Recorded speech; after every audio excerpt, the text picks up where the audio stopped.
भगवान के प्रेम में इतनी डूबी, उन्हें संसार का कोई भान ही नहीं है। और हम आज के चरित्र में जो हम आपको स्पर्श कराना चाह रहे हैं वो भाव ये है कि भगवान की भक्ति या भगवान का प्रेम किसी शर्त से नहीं होता। भगवान की भक्ति तो अकारण होती है और असर्त से होती है। संसार में ऐसी कई चीजें हैं जो अकारण हैं, जैसे माता पिता का मिलना, कोई कारण नहीं, अकारण।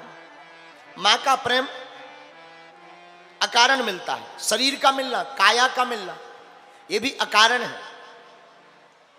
माता पिता की भी, माँ की कोई शर्त नहीं होती, माँ की कोई शर्त नहीं होती, माँ को कोई भाव भी नहीं रहता है। जिस प्रकार माँ का प्रेम बिना शर्त के होता है, वैसे ही परमात्मा का प्रेम भी बिना शर्त के होता है। माँ, महात्मा और परमात्मा, कौन कौन? माँ, महात्मा और परमात्मा। माँ का प्रेम, महात्मा का प्रेम और परमात्मा का प्रेम किसी शर्त के नहीं होता, ये तो बिना शर्त के होता है। ये मीराबाई की भक्ति से हम आपको सीखने को मिलता। लेकिन कई लोग ऐसे हैं जो बिना शर्त के कुछ करते ही नहीं, और कई लोगों को तो सीधी बात भी दे दो, अगर पकड़ा दो हाथ में तो उसका भी वो इतना ज्यादा विस्तार कर देते हैं कि हनुमानी जी बचाए। ऐसे ही एक बार हमारा एक चेला है चंगीलाल, तो एक बार चंगीलाल को एक गुरुजी ने कहा कि तुम गीता पढ़ा करो, गीता। ठीक है महाराज, जो आज्ञा। गीता की एक पुस्तक दी। चंगीलाल बहुत बैरागी आदमी, और बैरागियों के 3 ही साधन होने चाहिए, लोटा, सोंटा, लंगोटा। बैरागियों के 3 साधन है महाराज जी, केवल 3 ही वस्तु बैरागियों के पास होनी चाहिए, लोटा, सोंटा और लंगोटा।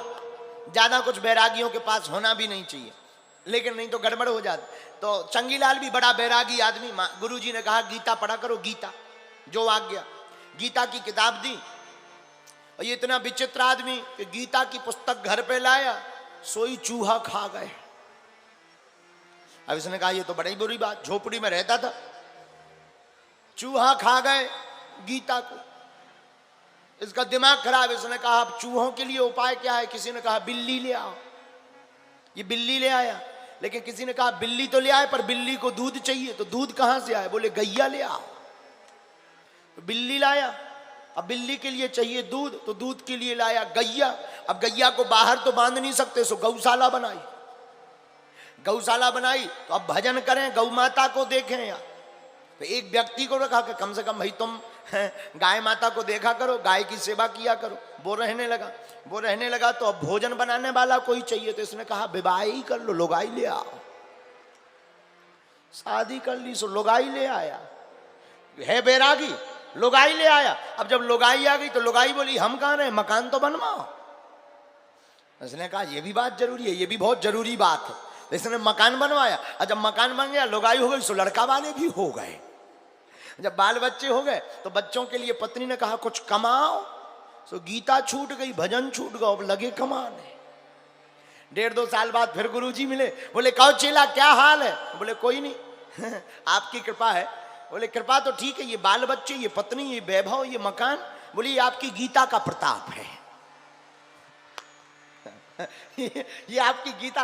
महात्मा बोले हमने तो आज तक जितने भी लोग देखे जिन्हें गीता पकड़ाई तो वो मकानों को छोड़कर बैरागी बन गए, और बोले आपकी हम पे ऐसी कृपा है कि हम बैरागी छोड़ करके जो है गृहस्थी के अनुरागी बन गए हैं। महात्मा बोले ये कैसे हुआ? बोले ये गीता का सार है। महात्मा बोले गीता का सार तो भगवान का भजन है।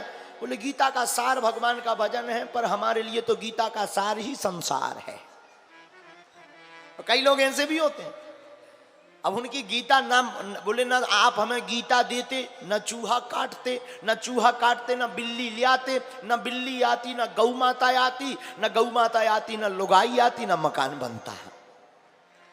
कई लोग ऐसे भी होते हैं, उन्हें सीधी बात अगर पकड़ा भी दो तो वो उसका भी वो अपने हिसाब से अर्थ निकाल लेते हैं। इसी प्रकार आप और हम लोगों को संतों ने बताया भगवान की भक्ति करो, वो सब कुछ देंगे, लेकिन इसका भी हमने यही अर्थ निकाल लिया कि हम भगवान के पास जाएंगे तो भगवान हमें दे ही देंगे।